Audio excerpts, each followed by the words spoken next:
for mentioning us in your acknowledgments. That's very nice of you. Yeah, you're welcome. Well, this is you guys are a big part of my journey since I decided to start telling these stories, and because of I always like to mention my friend Gene, who passed away in 2016. A month after he passed away, he came to me in a vision, which I've had all my life. I have visions of people, and I talk to people who have passed on, but he told me that it was time to tell my stories, and as a result of that, I published my 3 timeless books, and now the last book, which is not, it's separate from the trilogy, the timeless trilogy that we talked about before, but so he encouraged me to do that, and I have regular contact with him too, when I do these spirit walks. I got to tell you, the cover, even though it's an artist's rendition, is scary. Yeah. It is a little scary, but it reminds me that this kind of stuff is rather frightening. But if you can work through kind of the scariness of it, there's a great reward for it. And not everything that looks beautiful is beautiful. That's true. How often do you connect with Enza? I take, on average, about 2 to 4 spirit walks a week. Okay. And I'm here in Southern California in San Gabriel Mountains, so I have a really nice route that I take up towards the San Gabriel Mountains. And the impression I get is that this route, because most roads were used by Native Americans at one point, they were trading trails or whatever, or animal trails. And so I follow this route up towards the San Gabriel Mountains, and that's where I usually, that's where I connect to him. And I get into, I do the standard protection, before I embark on this, and then I ask to talk to him, and then I start communicating with him. And I was talking to Lucinda about it. She's a shaman in kind of the Native American tradition. She told me that there's an integration that is taking place that makes it easier for me to contact him and for me to understand what he's saying. So, that's how I do it, and that's how often. Sometimes it's only twice a week, but sometimes it's up to 4 times a week that I take these spirit walks. It is kind of draining, and it's only, the actual spirit communication probably only lasts about 10 minutes as I'm walking up this very long road towards the mountains. But is he always there for you? He's been there every single time I've asked. Yes. Now sometimes he is busy or preoccupied, I would say, but he still always makes time for me, which is great. And I always talk to my friend Gene, and often I talk to my parents, and sometimes I have people, because this is mediumship, basically, it's the same kind of thing. I have people say, hey, I have a loved one that passed away, could you try to make a connection? So I'll do that. I don't do it for money, I just do it for friends and, who are grieving, and hopefully I can provide them with some kind of closure. Is he in touch with other people too, Bruce, or just you? He was able to communicate with Lucinda, and also I found out recently a friend of both of ours, Terry Lovelace, was able through a medium to reach him, and he was reluctant to tell anybody about it. So now there's actually a third person who's been in contact with him, and I guess a fourth if you consider the medium he was working with. But he didn't want to say anything publicly until he had asked me. He said, is it okay to say that I've been in contact with him? And I said, of course, that just means more, corroboration, right?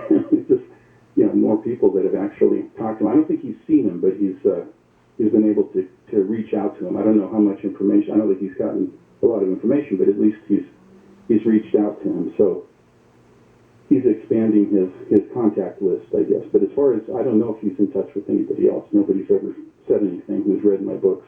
Is he a physical being somewhere, or is it all strictly non-physical? He's in the spirit world, so he's ancient. And okay, so he's passed on, I guess? What's that? Is it accurate to say that he's passed on? Yes, he is in the spirit world. And it's funny when I say, I noticed you didn't use the word dead, because I made the mistake the first time I talked to, when I had that vision of Gene in 2016, a month after he had passed from this world. I said, Gene, what's it like to be dead? And he kind of laughed and he said, I don't feel dead. I'm still very much alive, just in a different space. So yeah, that's right.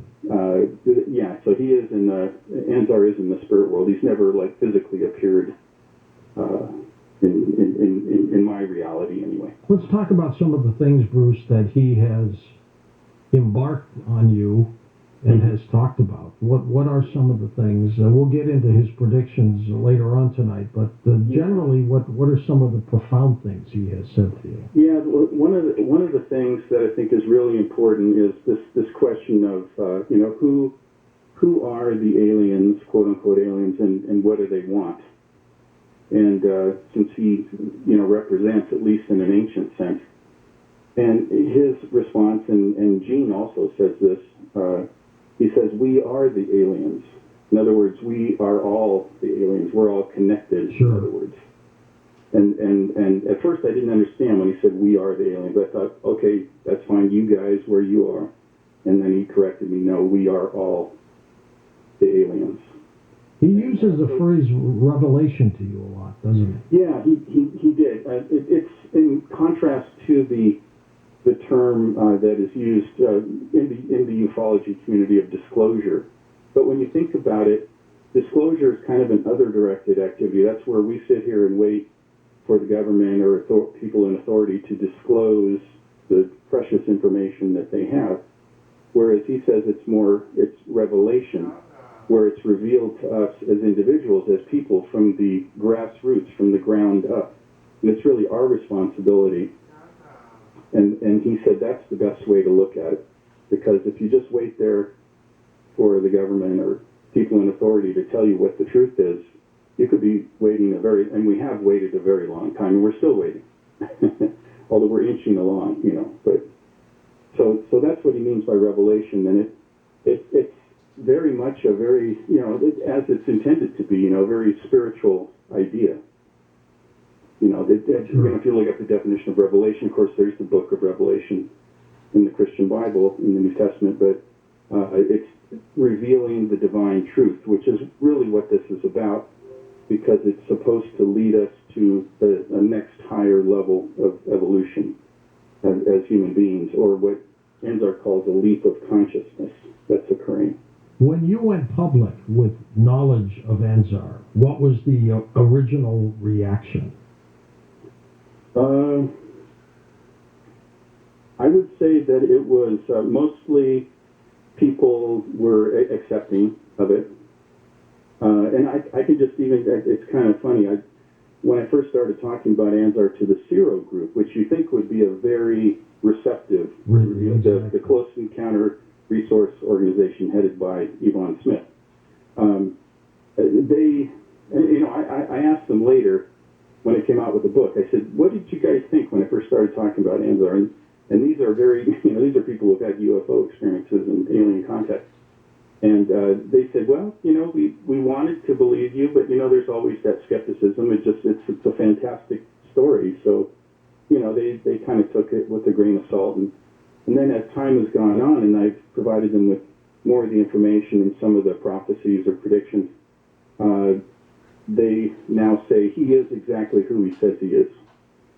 So, and I think other people, the reaction to the book, some of their comments, some people are, a little taken aback, or they've reached, a boggle factor, I guess. But most people are very receptive to it, because the message is so pure. This idea that he mentions every single time I talk to him, he reminds me to keep love in my heart and operate from a position of love.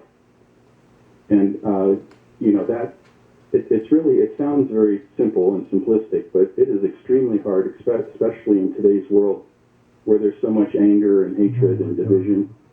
And I try to live that every single day and try to move through life in that way, and it really makes it a lot easier. It doesn't have to be that you're a pushover, because there's also tough love, right? So. Didn't he indirectly warn you about COVID? Yeah, a year before. So this was a year before. Probably around 18. early 2019. He told me that there'd be a series of calamities that would occur. And he didn't mention COVID, or didn't even necessarily mention a disease, although he did say there would be a series of calamities that would be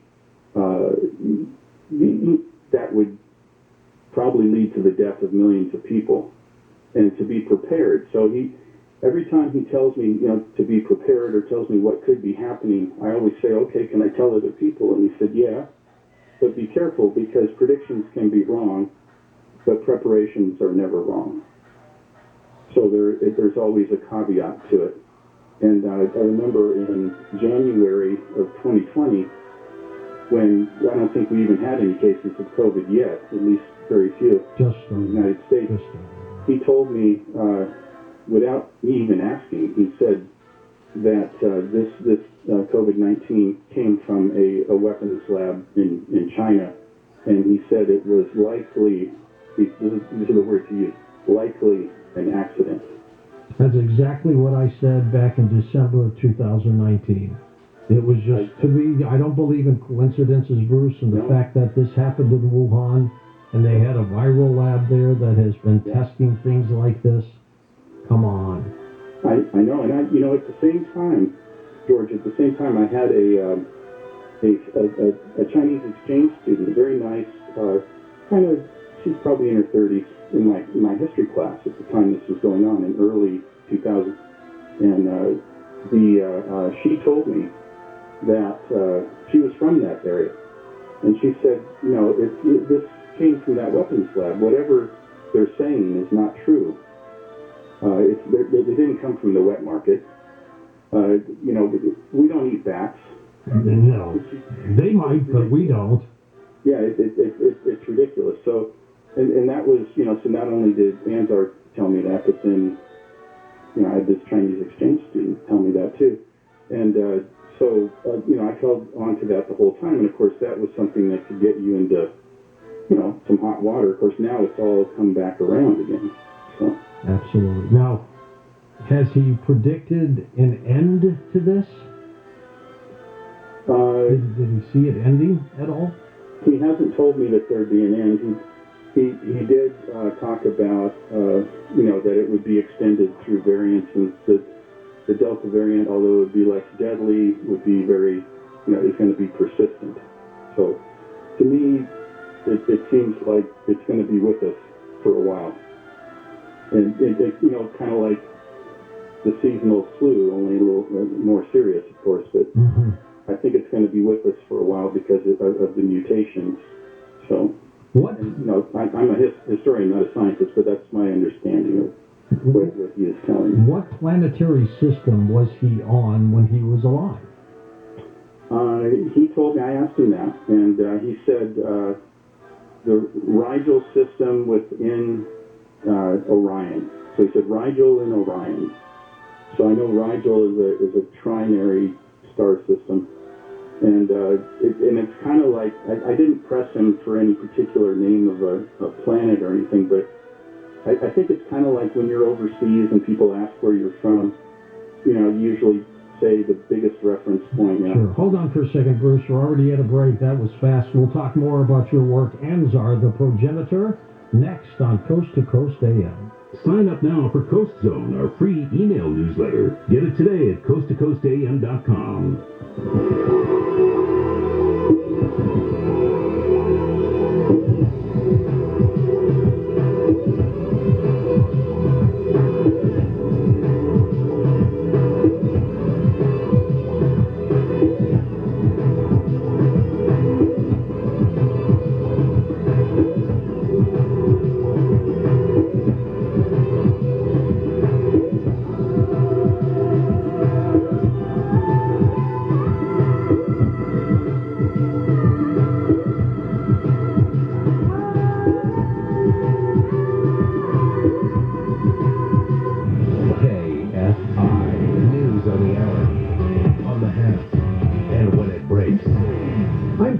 From the Kfi 24-hour newsroom. Nothing to get too excited about, but LA County's COVID-19 positivity rate is down a little.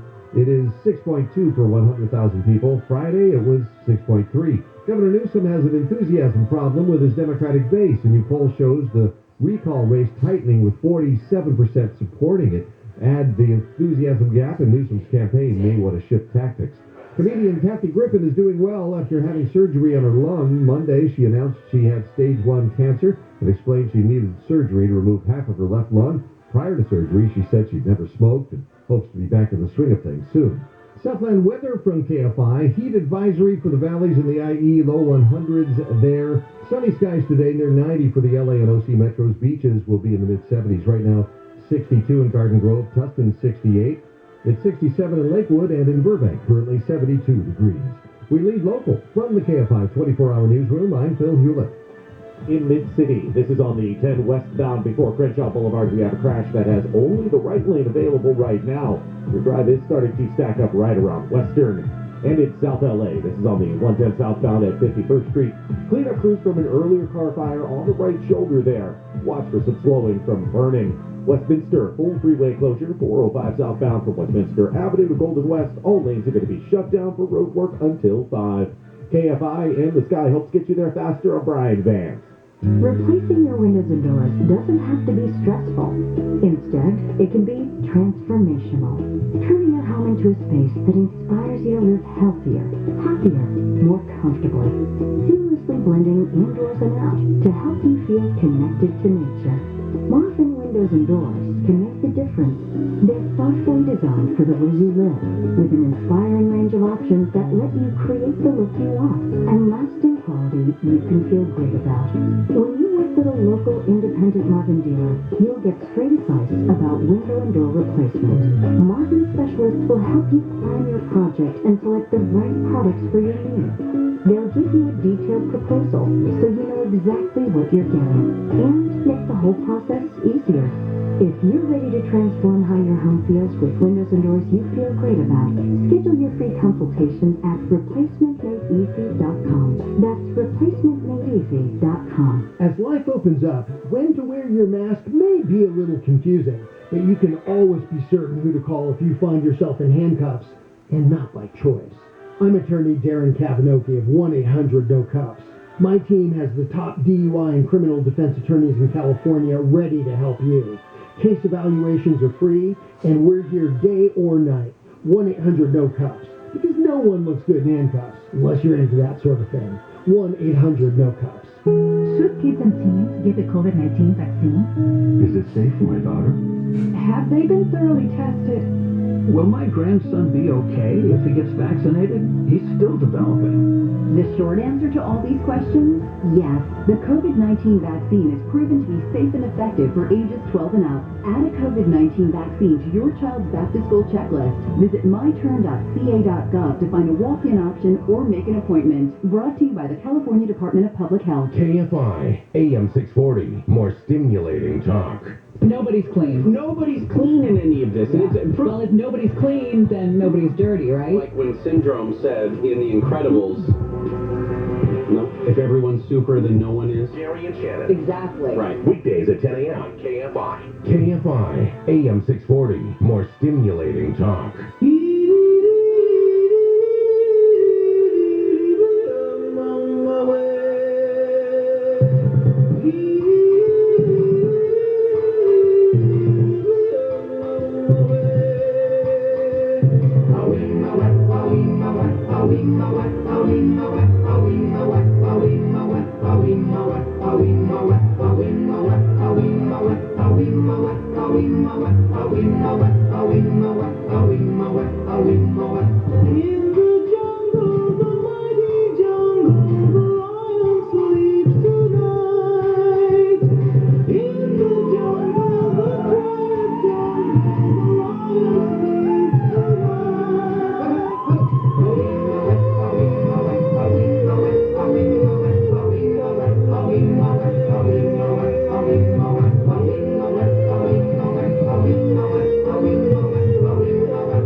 Live from the City of Angels, this is Coast to Coast AM with George Norrie.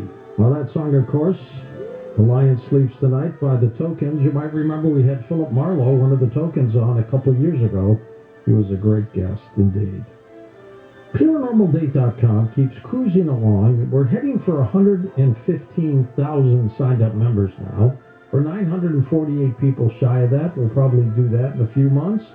But it's great. Just sign up at ParanormalDate.com. And some of those many people are special people that are looking for people that are 60 plus. So we've taken care of you there too. Head over to ParanormalDate.com/seniors. There you can find someone a bit more mature who thinks like you do. It's like-minded people.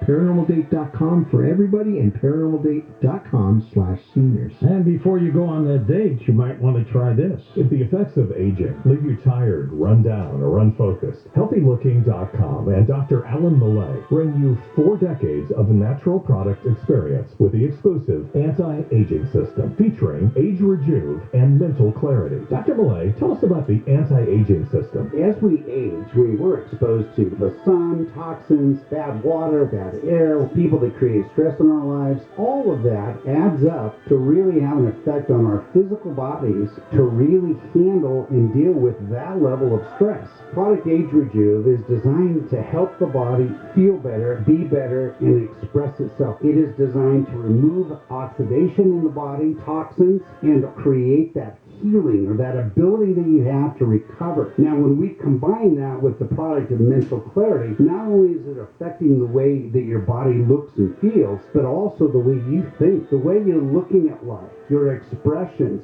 your memory, how you smile. So whether you're tired, fatigued, need to sleep better, tired of the weight gain, feeling old, anxiety, stress, hormones, dementia, depression, you've lost that glow, that youthfulness, loss of motivation or drive. Those are the things that the anti-aging system was specifically designed for. Time to feel better with Age Rejuve and Mental Clarity. Dr. Millay's anti-aging system. It's only found at HealthyLooking.com. Order now and receive a free gift. Revive, a soothing balm for pain and injury, plus free shipping. Order the anti-aging system at HealthyLooking.com or toll free at 800-526-3639. Age Rejuve, Mental Clarity, and your free gift, Revive, plus free shipping with promo code GEORGE. That's 800-526-3639 or HealthyLooking.com. How would you like to have some fun and eat well at the same time? Well, you can with HelloFresh, where you can try new dishes without the usual hassles of cooking something for the first time, without puzzling over complicated directions, hunting down ingredients. You don't have to worry about that. No need for you to go to the grocery store, because the food comes to you. It's delivered perfectly and ready to go with incredible recipes. 15 menu and market items to choose from HelloFresh. These recipes are constantly being added and updated, so there's always something new to try, with different meal options as well for every occasion, inspired by different cuisines, even quick dinners, 10-minute lunches as well, perfect for switching things up. And the pictures on the recipe cards are just so cool. It's very easy to follow. Bring in the whole family. Have a good time with it. Go to HelloFresh.com/George14. Use code George14 to get up to 14 free meals and free shipping. That's code George14 at HelloFresh.com/George14.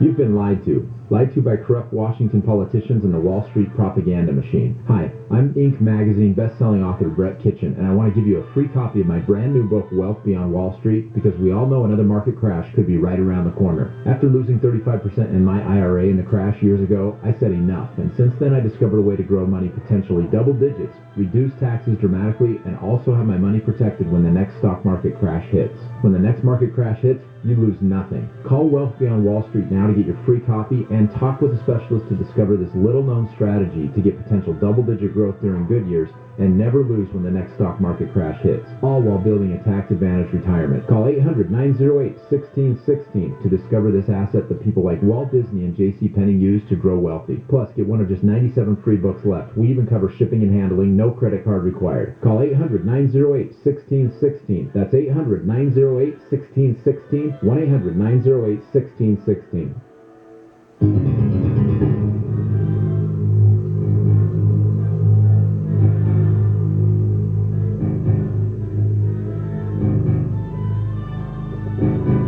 Welcome back to Coast. George Norrie with you, along with Bruce Solheim. His latest work is called Anzar, the Progenitor. What would you do without Anzar in your life anymore, Bruce? Well, it's kind of like what Lucinda said. You know, there's a process of integration that's been going on. So he is part of my life. I mean, you know, I talk to him 2 to 4 times a week. He's a big part of my life. He's like a best friend, isn't he? In a way, he told me that, he said, an aspect of you is an aspect of me, and that we are related. And I said, well, aren't we all related? If you're the progenitor, aren't you really related to everybody? He said, yeah, but specifically, I've reached out to you. And I think that the reason is, you know, kind of like with ghosts and mediumship, the folks in the spirit world, which, you know, by the way, the way I understand it, the spirit world, the alien world, the quantum world are all really the same thing. That's how I believe it all works. So he has reached out to me, maybe because it's easier for him, or I tend to be very receptive. I mean, if there's something paranormal going on, I usually know about it. And it's not always that I'm seeking it out either. It's just, in fact, I'm kind of like a lightning rod for it. Aside from COVID, what are some of the things he tells you about for the future? Yeah, well, I can go back to some of the things, like in you know, before the George Floyd stuff and the riots, and he said that there would be civil unrest across the country, and he told me that it would be around Memorial Day, and of course that's when it was, when the unfortunate incident took place. And then he told me in September of last year, he said that there would be a pocket revolution. He used the term pocket revolution, which I wasn't familiar with. I mean, I've studied political science and history. I've never really heard that term before. And then he even mentioned, he said that a pocket revolution that would be known as an insurrection.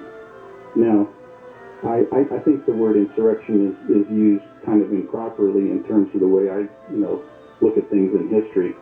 An insurrection would be a serious attempt to take over the government, which I don't, as a historian, I don't think that's what it was. It was a terrible. There were some people who did some bad things for sure, and the violence that occurred. But he used that term in September of last year. And could that have been applied to what happened?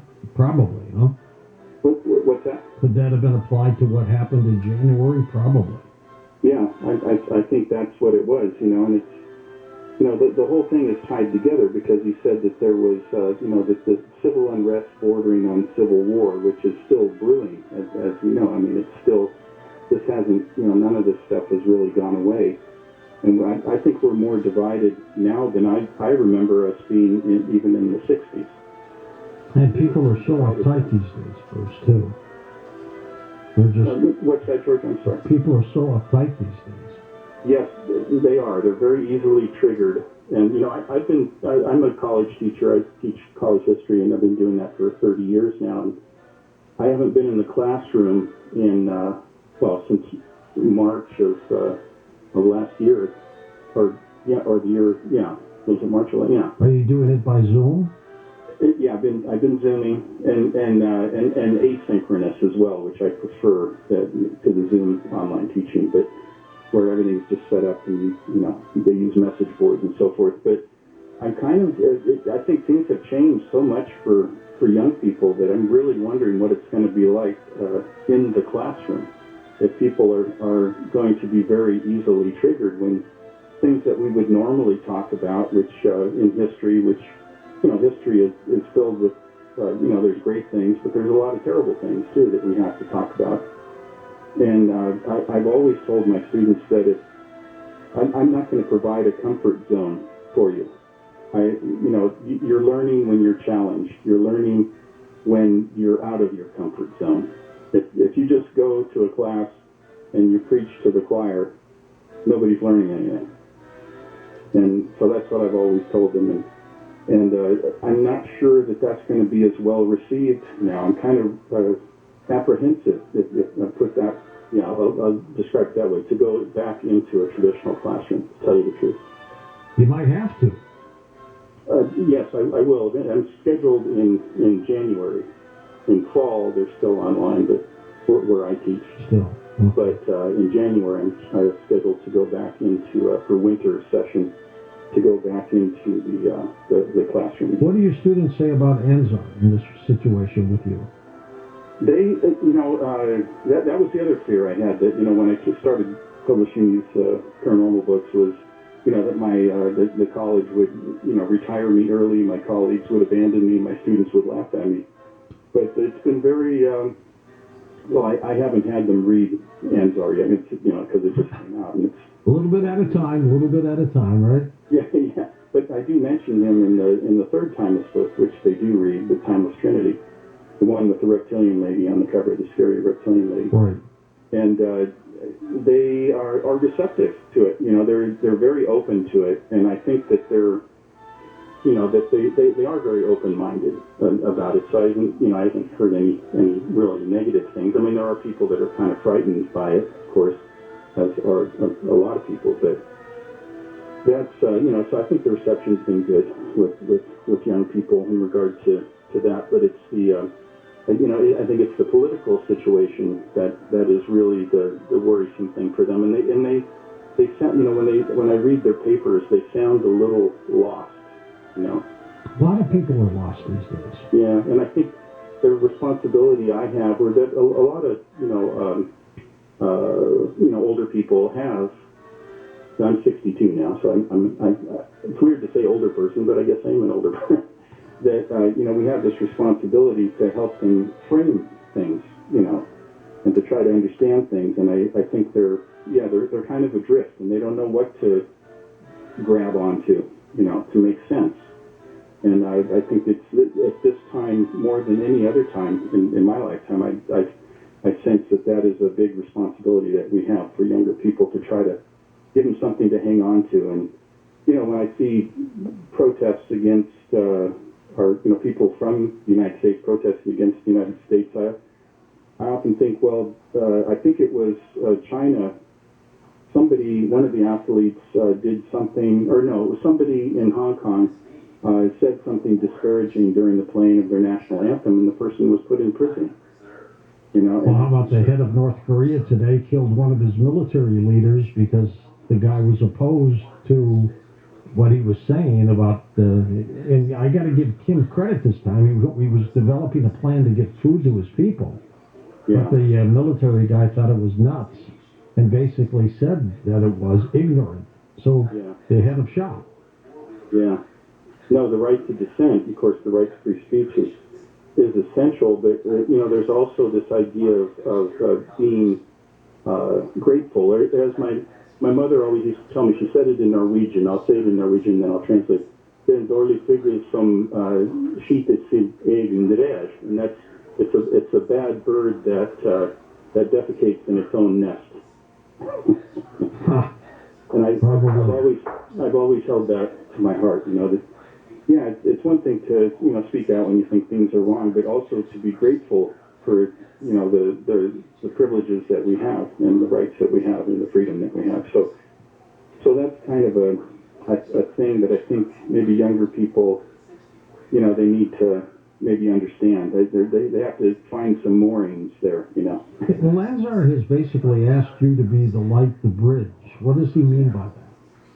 Yeah, the light. He always says, "Be the light." So my first impression of that was just, to kind of illuminate, as an educator, as an older person, that you help, whatever collective wisdom we have, we want to share, to kind of bring the illumination. Also the light as opposed to the dark, to try to do the right thing and encourage people to do the right thing. But it's even deeper than that. When I really have gotten into it, I did some research and found out that our very DNA emits photons, emits light. So we literally are the light.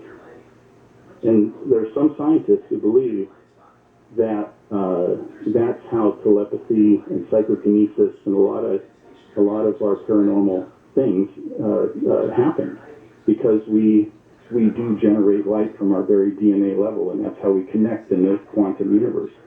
It's absolutely fascinating when I get these bits and pieces, you know. I obviously don't have it all figured out. I got a few puzzle pieces that I put together, and I share with other people, and I listen to what they say. And that really came to me when I figured that part out, that we literally are the light. So when he says be the light, I have to use that. We all have to use that in every sense of the word, in every possible way. When he says be the bridge, that's actually something that's been with me my whole life, and he's just reminded me of that. This idea, a bridge connects two outcroppings, like in a physical bridge, or in a song, a bridge connects one part of the song to another part of the song. And a bridge, in our case, would be between warring factions, between people who aren't listening to each other, and trying to be in the middle of that and try to help facilitate that communication. And I think that's what he's talking about. And also for people who are really kind of dumbfounded and baffled by the UFOs and aliens and the paranormal, to be a bridge from their everyday subjective reality to this objective quantum reality, to serve as a bridge. And I think that's a role I've been preparing for my whole life. I even remember this old Norwegian lady who was a friend of my parents. My parents would have them over for coffee, and this old lady, she didn't have children, but she really wanted to talk to me every time I was there. And I thought, why does she always want to talk to me? And every time I saw her, she said, let's make the bridge. And she taught me, you just put your hand up, kind of your palm down, kind of lean it about 45 degrees, and you connect to another person and you make a bridge. And so I always thought it was just kind of a silly little game I thought this old lady wanted to play, but it's actually become kind of a guidepost for me, this idea that I have to be the bridge. So Anzar reminded me of that. You have said that some of these experiences for you are traumatic. Explain that. Yeah. What happened? It's both enlightening and traumatic. And if you talk, and you've of course talked to a lot of folks that have had alien experiences, and like my friend Terry Lovelace, very traumatic experiences.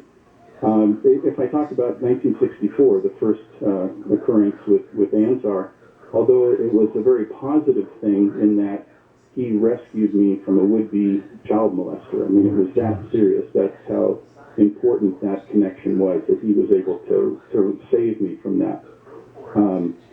But as a result of that first, seeing him, and I thought he was a monster. I said, you look like a monster. And Anzar told me at that time, this was 1964, and I was only 6. He said, I might look like a monster, but it's that the man that was our neighbor. That was the monster. He was the monster. So that's why I have that in my head. How did he intercede, by the way?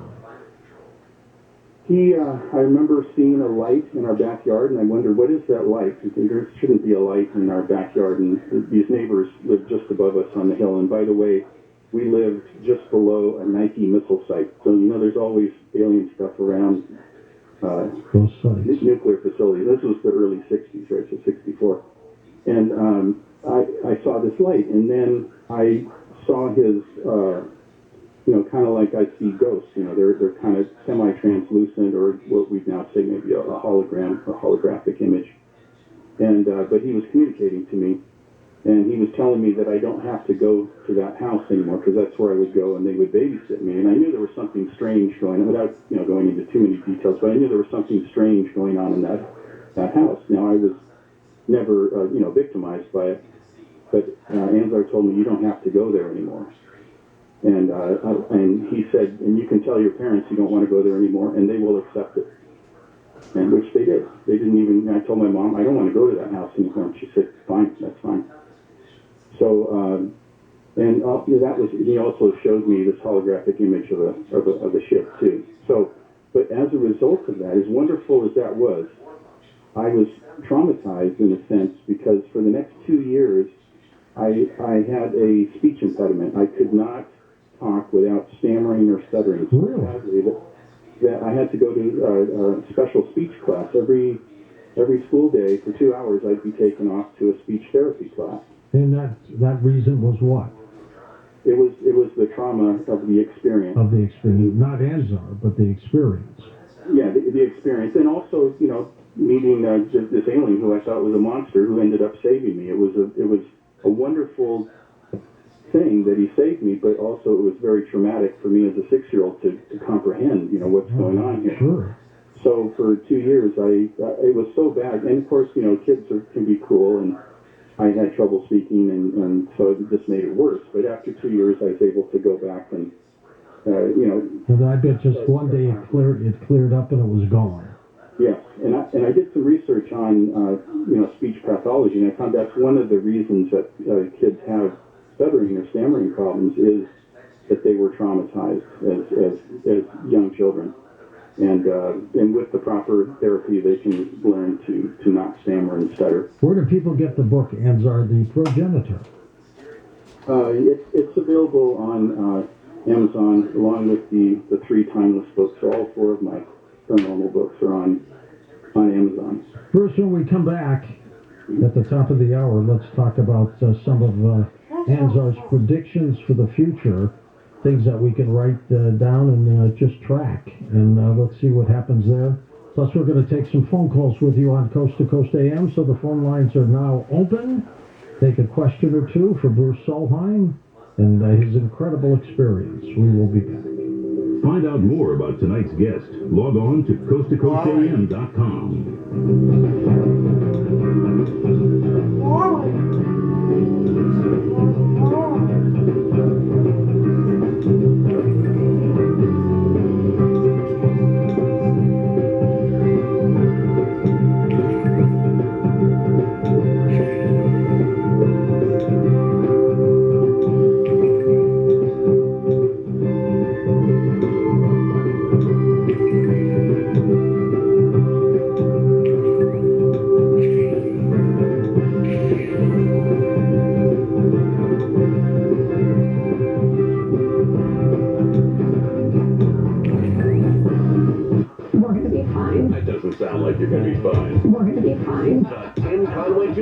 It sounds like it's our last words. Weeknights at 6 on Kfi. Contractor license 1047-781. Imagine running a marathon in the desert in the summer. And this marathon doesn't have a finish line. In this marathon, you run till you drop. It's called the air conditioner marathon. In places like Minneapolis or Portland, or any of them other places where it don't get real hot, air conditioners can last 20 years or more. But down here where birds burst into flames in midair and fall down fully roasted from the sky, zap. Yep. What are you doing? I'm helping people understand this ain't important. Here in the desert, air conditioners last about 11 years. But you don't have to spend money on a snowblower, or salt for that icy sidewalk, or windshield deicer for your car. Zach, I don't think they need any of those things in Portland. Did I say Portland? I meant to say Minneapolis. A new AC from Kettle will keep your home cooler and use a lot less energy. So if you think your AC might be about ready to go to air conditioner heaven, call Kettle. GOE-TTL will keep you cool, but it's hard to stop. Hey, it's Dean Sharp. If you've decided to sell your house, I know it is tempting to just get it listed as is or even take one of those cash-out deals. But why sell yourself short when making just the right upgrades will maximize its sale value? You mean like flipping our own home, Dean? We don't have the expertise or the cash for that. I know, but my friends at Revive